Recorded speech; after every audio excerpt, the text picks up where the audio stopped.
Welcome back to सुबह सवेरे पाकिस्तान। नाज़रीन, टोक्यो ओलंपिक्स में अरशद नदीम की शानदार कारकर्दगी ने पाकिस्तान के बहुत से खिलाड़ियों को अब नई उम्मीदें दे दी हैं, जो अब इस बात पर यकीन रखते हैं कि मुल्क क्रिकेट के अलावा दीगर खेलों से भी वाबस्ता खिलाड़ियों को अहमियत देना शुरू हो गया। हाँ जी, ये बहुत ज़्यादा ज़रूरी भी है। और फैसलाबाद में ट्रेनिंग करती पाकिस्तान की खातून javelin throw champion Fatima Hussain भी अब मुल्की एथलीट्स के बेहतर मुस्तकबिल के लिए पुरुम्मीद नज़र आ रही हैं। और ख़वातीन एथलीट में उनकी थ्रो इस वक्त 44 मीटर के लगभग है तकरीबन। अच्छा वैसे जबकि अगर आलमी मयार की बात करें तो वो 60 मीटर का अगर वसाइल मिले और वो तो मेरा ख्याल है कि वो 60 मीटर की थ्रो का जो हदफ है वो भी आसानी के साथ हासिल कर सकती हैं।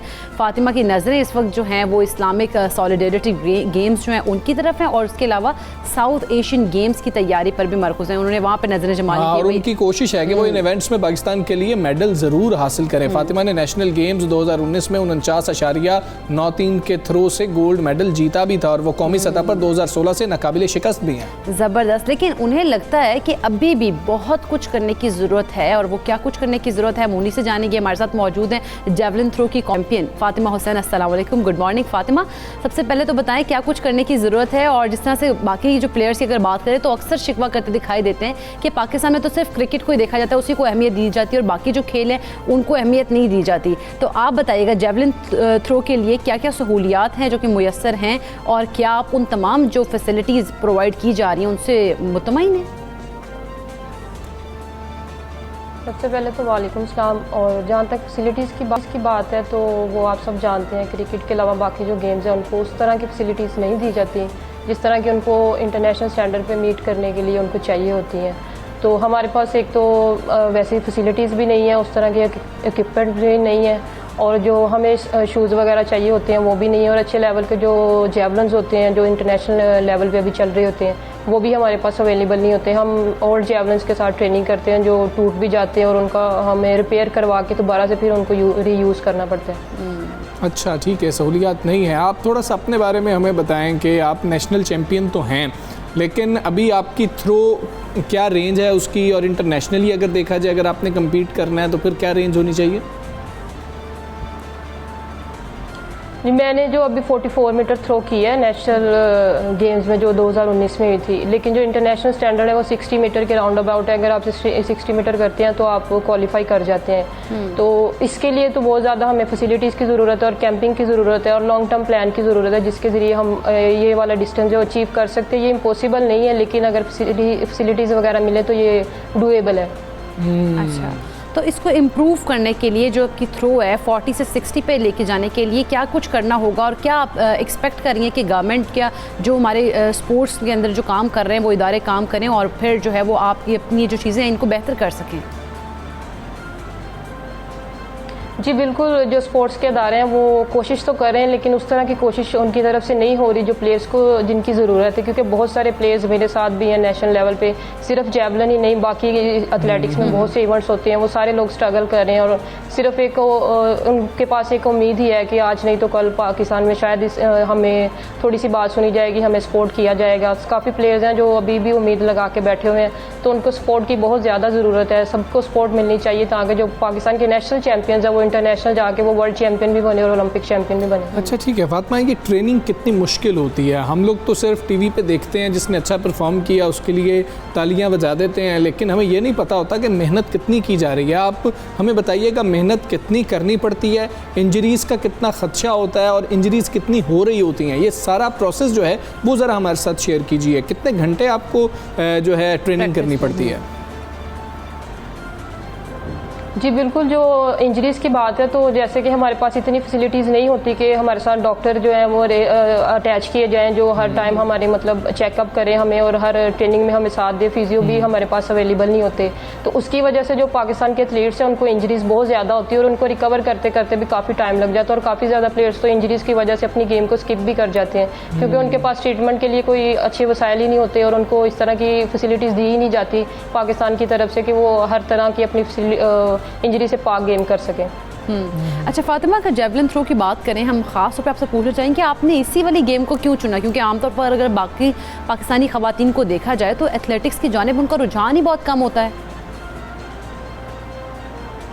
जी, जो एथलेटिक्स है इसको बहुत कम लोग जानते हैं। तो स्टार्टिंग में मैंने तो स्कूल से स्टार्ट किया था, मुझे नहीं पता था, तब मुझे भी नहीं पता था, मेरी फैमिली को भी नहीं पता था कि जैवलिन थ्रो क्या होता है। और अरशद के पहले तो काफ़ी पाकिस्तानियों को भी नहीं पता था कि जैवलिन थ्रो क्या होता है। तो शुरू में मुझे ये अच्छा लगा था, मुझे ये इवेंट अच्छा लगा था, तो मैंने मेरे दिल किया कि मैं इसी को लेके कंटिन्यू करूं। और जब छोटे थे तो अब ओलंपिक्स में देखते थे कि लड़कियां अच्छी थ्रो करती हैं, तो उनकी तरफ देख के हुआ कि हमें भी इसी तरह की थ्रो करनी है। तो आहिस्ता आहिस्ता उसी को लेके चलते हुए एक ड्रीम है दिल के अंदर भी और ख्वाब है कि इसको लेके चलना है और आगे इसी पे काम करना है। बाकी गेम्स के ऑप्शन हमारे पास भी थे, क्रिकेट के भी, बैडमिंटन के भी। लोगों ने कहा भी कि आप वो ज्वाइन कर ले, उसमें पाकिस्तान के में स्कोप भी है और लड़कियाँ उसमें ऊपर भी जाती है और उनको स्पॉन्सर भी मिलते हैं और उनको ब्रांड सपोर्ट भी करते हैं। लेकिन इस गेम को मैंने इसलिए चुना क्योंकि ये एक यूनिक गेम है और देखने में भी अच्छी लगती है। इसके लिए मेहनत तो काफ़ी चाहिए, आपको दिन में 5-6 घंटे ट्रेनिंग भी चाहिए, लेकिन ये एक इंसान की ज़िद हो जाती है कि वो मैंने इसी को ही करना है, तो वो है। अच्छा ठीक है फातिमा, हमें आप ये भी बताएं कि ये तो हमने सारी ट्रेनिंग की बातें कर ली, डाइट बहुत इंपॉर्टेंट होती है एथलीट्स के लिए, किसी भी हम बात कर लें कि जिसमें गेम के लिए डाइट बहुत ज़रूरी है। डाइट को किस तरह से आप मैनेज करती हैं?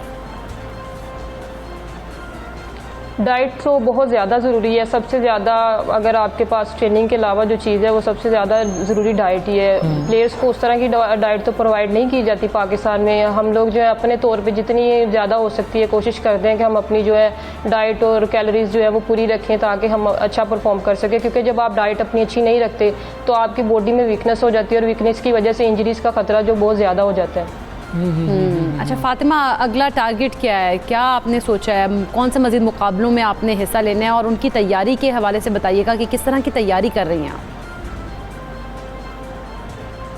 सबसे पहले तो साउथ एशियन गेम्स होनी है पाकिस्तान में, उसमें अच्छा परफॉर्म करूँगी, कोशिश करूँगी कि वहाँ पाकिस्तान के लिए मेडल लूँ। उसके बाद इस्लामिक सॉलिडारिटी गेम्स है 2022 में, उसमें अच्छा परफॉर्म करूँगी और आहिस्ता आहिस्ता अगर मुझे फैसिलिटीज़ उस तरह की प्रोवाइड की जाएँ तो मैं भी पाकिस्तान के लिए ओलंपिक्स में जाके पार्टिसिपेट कर सकती हूँ और पाकिस्तान के लिए मेडल भी ला सकती हूँ। नहीं ज़रूर, अगर आपको वो सहूलियात मिलें। अच्छा, अब ज़रा ये बताएं कि क्रिकेट से वैसे आप नाला हैं या क्रिकेट देखती हैं? आपको भी क्रिकेट की गेम कुछ पसंद है कि टीवी पे लगी हो तो चलो यार देख ही लूँ, पाकिस्तान और इंडिया का मैच चल रहा है चलो सपोर्ट कर ही दूँ, या फिर ये होता है कि भाई हमें तो बिल्कुल सपोर्ट नहीं मिल रही, हम इनको क्यों देखें?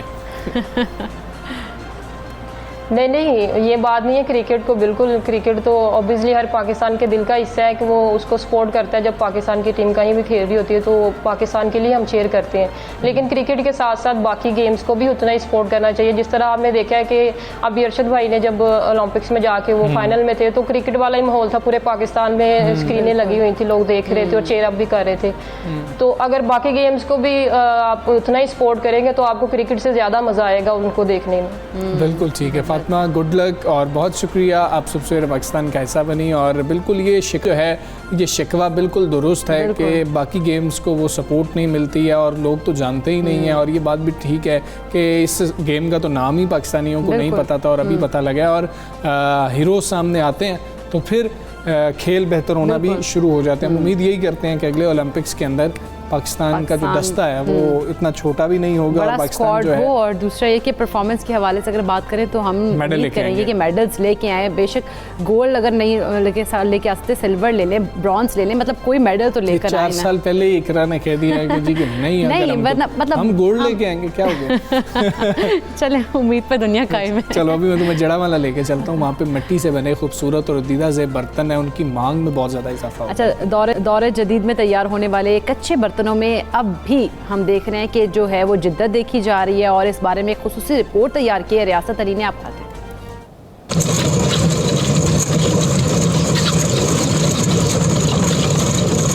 चरखे की तरह घूमते चाक पर किसी जादूगर की तरह कुम्हार के हाथ देखते ही देखते मिट्टी को खूबसूरत बर्तन में तब्दील कर देते हैं। जड़ावाला के नवाही इलाकों में मिट्टी से बर्तन बनाने का काम आज भी जारी है। फैशन के इस जमाने में लोग पुरानी तर्ज के बर्तनों को खूब पसंद कर रहे हैं। दौरे कदीम की याद दिलाते इन बर्तनों की बनावट में अब जिद्दत भी दिखाई देती है। मिट्टी के बर्तनों पर की गई कशीदाकारी के तो क्या ही कहने, साथ ही साथ मुख्तलिफ रंगों का इम्तजाज इन्हें और भी दीदाज़ेब बना देता है। इसीलिए तो खरीदारों की दिलचस्पी भी बनी रहती है। मेरा खाना पीना मिट्टी के बर्तनों में ही होता है और आज भी हम यहाँ पे आए हैं, कुछ अशिया ख़रीदी हैं मट्टी के बर्तनों की, और एक रूहानी सुकून भी मिलता है और हमारी सकाफ़त भी है ये। अभी ये जदीद दौर चल रहा है, अभी तक लोग यही चीज़ें इस्तेमाल करते हैं, मट्टी के बर्तन इस्तेमाल करते हैं, इनमें काफ़ी वैरायटी भी आ गई है। खूबसूरत बर्तनों में मिट्टी के कूलर, घड़े, हंडिया, ग्लास, प्याले और कप शामिल हैं। कई नस्लों से इस फन के साथ मुंसलिक माहिर कारीगरों का कहना है कि स्टील, पीतल और शीशे के बर्तनों की मांग अपनी जगह, ताहम मिट्टी से बने बर्तनों की अहमियत आज भी बरकरार है। मिट्टी को गूंदने के साथ साथ इसकी ताजगी और चिकनाहट का भी ख्याल रखा जाता है ताकि बर्तनों की साख्त में कोई कमी न रह जाए। अथाड़े दे विच बर्तन बना रहा है,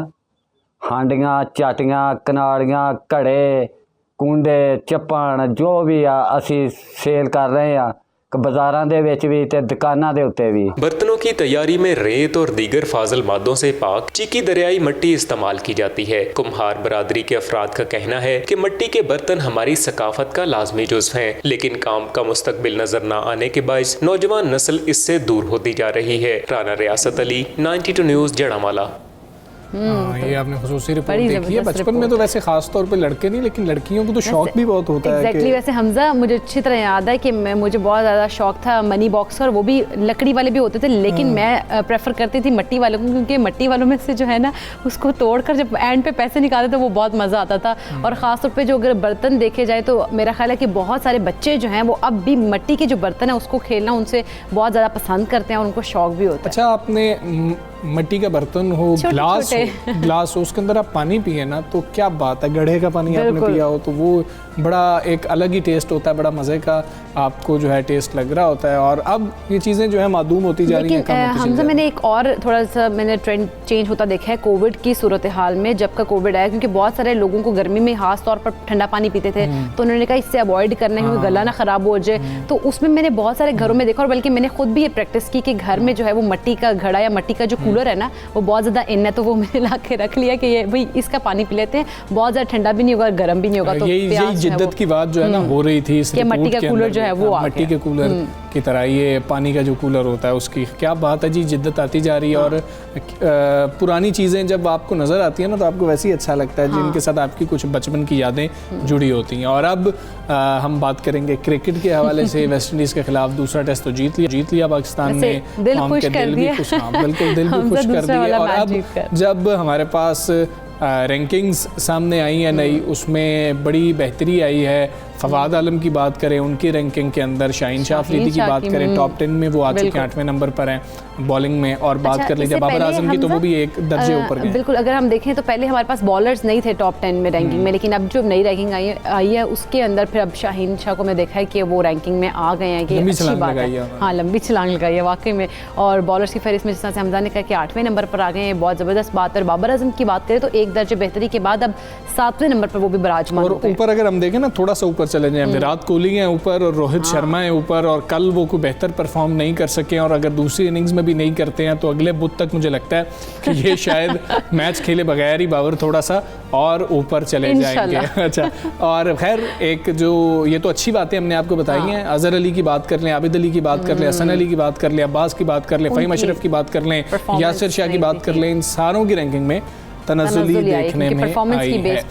अब ये हमारी टेस्ट टीम जिसका हमने आपके साथ शेयर किया कि रैंकिंग इस तरीके से तब्दील हुई है। और अगर हम बात करें, हमारे अगले टूर आने वाले हैं, इंग्लैंड के हवाले से बात करेंगे, न्यूजीलैंड की बात करेंगे और T20 वर्ल्ड कप की बात करेंगे कि हमारा फोकस उधर होना चाहिए। साथ ही मिसबाहुल हक का जो कोरोना है वो भी पॉजिटिव आया है, और ये ख़तरा कोरोना का कितना ज़्यादा आलमी इवेंट के ऊपर रहेगा कि जिस वक्त टेस्ट किए जा रहे होंगे और कोई ऐसी टीम के जिसके बड़े खिलाड़ी जो हैं वो अगर खुदा न खास्ता कोरोना में मुब्तला हो जाते हैं, ऐसे वक्त में जब टेस्टिंग हो रही होगी उसके अंदर पता लगेगा तो वो कितना असरअंदाज कोरोना वायरस हो सकता है T20 वर्ल्ड कप के ऊपर। ये तमाम पहलू हैं जिनको हमने डिस्कस करना है। हमारे साथ स्पोर्ट्स एनालिस्ट हाफिज़ इमरान है। इमरान, अस्सलाम वालेकुम, गुड मॉर्निंग। हमने खासी बातें की हैं, काफ़ी ज़्यादा चीज़ें जिनको हमने टच करना है। सबसे पहले टेस्ट सीरीज़ ख़त्म हो गई, कुछ रैंकिंग हमारी बेहतर भी हुई है, लेकिन क्या ये वो टेस्ट टीम है जो वर्ल्ड टेस्ट चैंपियनशिप का फाइनल खेल सकती है? जी अच्छा, सबसे पहले मैं आपकी इजाज़त से, अभी आप हमारी एक एथलीट से बात कर रहे थे तो ओलंपिक्स के हवाले से कुछ चंद सेकंड लेना चाहता हूँ कि हर 4 साल के बाद हमें ख्याल आता है, हमारे लोगों को, हमारे ओलंपिक एसोसिएशन को, पाकिस्तान स्पोर्ट्स बोर्ड को, कि कोई ओलंपिक नाम के कोई मुकाबले भी होते हैं। मैं तो जनरल आरिफ हसन साहब को सलूट पेश करता हूँ, सलाम पेश करता हूँ कि उन्होंने सोई हुई कौम को जगा दिया। अगर वो उनकी कारकर्दगी ऐसी ना होती, इस कौम को इल्म होता, इस कौम के सियासतदानों को इल्म होता कि ओलंपिक्स नाम के कोई खेल भी होते हैं, तो कम से कम इस ओलंपिक्स में आरिफ हसन साहब और उनकी टीम की कारकर्दगी की वजह से हमें कुछ ओलंपिक के बारे में जानने का मौका तो मिला है। वो 17 साल हो गए हैं, कोई बात नहीं, वो 117 साल रहे, वो 217 साल रहे, लेकिन कम से कम अगर वो इस कौम को जगाने में कामयाब हो जाए, ओलंपिक मेडल ना भी जीते, क्योंकि मेरा नहीं ख्याल कि उन सब लोगों का मकसद मेडल जीतना है, वो कौम को जगाने के फर्क हैं और कौमें जागते जागते कई बरसों और साल लग जाते हैं। तो अगर जगा तो उनकी कुर्बानी है, उनको ताहयात और उनके तमाम साथियों को ताहयात पाकिस्तान ओलंपिक एसोसिएशन का अहदेदार मुकर्रर कर देना चाहिए और ये मुंतखब और ये सारी चीजें हटा देनी चाहिए। अब आप मानते हैं जी। अच्छा, ये टेस्ट के हवाले से हम बात कर रहे थे कि हमने बड़े पॉजिटिव्स भी देखे, लेकिन क्या ये वो टेस्ट टीम है, अगर हम इसके बारे में देख रहे हों, इसको परख रहे हों कि वर्ल्ड टेस्ट चैंपियनशिप के फाइनल में जा सकती है और फाइनल खेल सकती है, ये वो टेस्ट टीम है? देखिए, अगर आप फौरी तौर पर ये देखते हैं तो मेरा नहीं ख्याल कि ये वो टेस्ट टीम है कि जो वर्ल्ड टेस्ट चैंपियनशिप के फाइनल तक जा सकती है। उसकी वजह ये है कि आपने देखें, इंडिया, इंग्लैंड, न्यूजीलैंड, तीन बड़ी ऐसी टीमें हैं जिनको, और फिर ऑस्ट्रेलिया जब अपने मुल्क में खेले और उनके सारे जो सीनियर प्लेयर्स हैं वो भी साथ हों, तो वो 4 बड़ी टीमें बन जाती हैं टेस्ट क्रिकेट में। पाकिस्तान के पास आप देखें कि हमारा तो ओपनिंग पेयर सेट नहीं है। हमारे मिडिल ऑर्डर में फवाद, रिजवान, बाबर रन्स करते हैं, अजहर नंबर 3 ऊपर के जो तीनों है ना, वो तीनों की कारकर्दगी अदम तसलसल का शिकार है। अजहर अली रन्स नहीं कर पा रहे हैं। आपके ओपनर्स अगर बॉल बाहर को जाता है तो आउट होते हैं, अगर बॉल अंदर को आता है तो आउट हो जाते हैं, अगर बॉल में उछाल होता है तो आउट हो जाते हैं। तो किसी भी तरीके से कारकर्दगी वो नहीं है कि वर्ल्ड टेस्ट चैंपियनशिप के फाइनल तक हम जा सके। एक ख्वाहिश जरूर हो सकती है, एक दुआ जरूर हो सकती है, लेकिन जो ज़मीनी हक़ाइक़ हैं वो इससे जरा मुख्तलिफ हैं। तो मेरा नहीं ख्याल कि हम तौर पर ये कहें कि हम वर्ल्ड टेस्ट चैंपियनशिप के फाइनल तक जा सकते हैं। अगर जाना जरूर चाहिए, हदफ जो आपका सवाल है ये बुनियादी तौर पर हदफ यही होना चाहिए। लेकिन क्या ये भी गोल्ड मेडल की तरह होगा कि हम हर 4 साल बाद कहेंगे कि हम में जा रहे हैं, हम ठीक करने की कोशिश कर रहे हैं, हम सीख रहे हैं, तो उस तरह से तो मुमकिन नहीं है। बिल्कुल। अच्छा इमरान, अगर हम हेड कोच मिसबाह उल हक की बात करें तो उनकी जो उस तरह से पॉजिटिव आई है कोविड की रिपोर्ट, तो सूरत हाल थोड़ी जो है कौमी स्क्वाड की फिक्रमंदी की तरफ है। बाकी स्क्वाड की बात करें, उन्होंने तो अपने को क्वारंटाइन कर लिया, बाकी स्क्वाड की क्या सूरत हाल है? उनमें तो कोई अलामात वगैरह इस तरह की नहीं आई हैं? नहीं, बिल्कुल मिसबाह के अलावा तो कोई नहीं है और मिसबाह अकेले ही हैं। चले उनको छुट्टियां नहीं मिल रही थी पाकिस्तान टीम के साथ, तो उनको कम से कम 10 दिन अब छुट्टियां तो जरूर मिलेगी। मेरी दुआ है कि वो मुकम्मल और जल्द सेहतयाब हों, अल्लाह ताला उन्हें मुकम्मल सेहत से नवाजे। वो पाकिस्तान के एक बड़े कामयाब और पाकिस्तान के एक बड़ा अच्छा चेहरा हैं जो बैनुल-अक़वामी दुनिया में, तो उनकी नेकनामी, उनकी इज्जत के लिए, उनकी सेहत के लिए तो मैं दुआ करूँ। लेकिन जो आप लोग इससे पहले बात कर रहे थे ना कि कोविड की वजह से वर्ल्ड T20 चैंपियनशिप देखिए हुए हैं और ओलंपिक्स में नंबर ऑफ प्लेयर्स की तादाद, नंबर ऑफ ऑफिशियल्स की तादाद बहुत ज्यादा है। तो उसी एक फॉर्मूले को, उसी एक बुनियाद को, उसी तरह से एक जो सेटअप है सारा, उसको बनाकर आप दुनिया में कोई भी इवेंट करवा सकते हैं। अगर आप ओलंपिक्स करवा सकते हैं इसी कोरोना में, तो फिर आप वर्ल्ड T20 चैंपियनशिप भी करवा सकते हैं। वो आप कोई भी इवेंट करवा सकते हैं जहाँ पे मुल्कों की तादाद भी कम है, खिलाड़ियों की तादाद भी कम है, ऑफिशियल्स की तादाद भी कम है। तो ओलंपिक्स वाली जो एक सारे सेट प्रोटोकॉल थे उस पर अमल करके हम वर्ल्ड टी चैंपियनशिप और दीगर इवेंट्स भी करवा सकते हैं। जी अच्छा, लेकिन जिस तरह से हमने इंग्लैंड की टीम को देखा था कि तमाम खिलाड़ी जो थे वो बाहर बैठ गए थे, एक नई टीम सामने आ गई थी, खैर हम उनसे भी नहीं जीत सके थे, लेकिन अगर T20 वर्ल्ड कप से पहले ऐसा कुछ हो जाता है तो वो तो किसी भी टीम के लिए बहुत ही बुरा साबित हो सकता है कि वो कुछ सोच के जा रहे हो, 2-3 मेन खिलाड़ियों को ऐसा खुदा न खास्ता कोरोना हो जाए। देखें, ये अब इन सारी चीज़ों को तो बहरहाल ये खतरा तो है, इसमें तो कोई दो राय नहीं है, ये खतरा तो है। लेकिन इंग्लैंड वाला जो मामला था ना, उनका कोरोना भी वैसे ही मशकूक है जैसे पाकिस्तान में कोरोना के टेस्ट मशकूक लगते हैं। कभी कोई एक लेबोरेटरी से करवाते हैं आ जाता है, दूसरी लेबोरेटरी से करवाते हैं कुछ आ जाता है। तो वो उस टीम का बाहर बैठना और उनके कोविड पॉजिटिव आना भी, बहरहाल लोग तो उसको और नजर से देखते हैं, लेकिन बहरहाल एक मसला जरूर है। लेकिन मेरा यह ख्याल है कि मुंतज़मीन जब ICC के लेवल पर जाते हैं तो चीज़ें बहुत ज़्यादा बेहतर अंदाज में करने की कोशिश की जाएगी और जो उसके SOPs हैं वो ज़्यादा बेहतर अंदाज में फॉलो किए जा सकते हैं। खिलाड़ी, इजाफी खिलाड़ी भी बहरहाल उनको मिलेंगे टीमों को, और अगर 2, 3, 4 किसी में से निकलते हैं तो उतने खिलाड़ी बहरहाल मौजूद होंगे उनके पास इजाफी तौर पर कि वो उस मैच को आप मुतासर ना हो या मैच ख़त्म ना करना पड़े। तो मेरा ख्याल है कि SOPs को ज़्यादा बेहतर अंदाज में लिया जाएगा और खिलाड़ी ज़्यादा बेहतर और हिफाजती तौर पर जब आएंगे इवेंट में ICC वर्ल्ड T20 चैंपियनशिप खेलने के लिए, तो इतने बड़े पैमाने पर अल्लाह ना करे कि कोई हो, वैसे जिस तरह के हालात हैं आप कुछ कह नहीं सकते हैं, लेकिन हम दुआ तो यही कर सकते हैं कि ज़्यादातर जो उनके SOPs हैं उस पर हिफाजती तदाबीर जो उन पर अमल किया जाएगा, अमल होगा भी यकीन, तो ज़्यादा अच्छी और बगैर किसी तातुल के हम देख सकेंगे। ठीक है हाफिज़ इमरान, बहुत शुक्रिया आपका। सवेरे पाकिस्तान से आप बात कर रहे थे। टेस्ट टीम जो है उसकी तारीफ तो खासी हो रही है कि पहला मैच हम जीत सकते थे, नहीं जीत सके, दूसरा हम जीत गए हैं, लेकिन ये बहरहाल नज़र नहीं आती है जो वर्ल्ड टेस्ट चैंपियनशिप का फाइनल खेल सकती है। हमें इजाज़त दीजिए, इंशाल्लाह फिर मुलाकात होगी कल। अपना बहुत ख्याल रखिए। अल्लाह हाफ़िज़।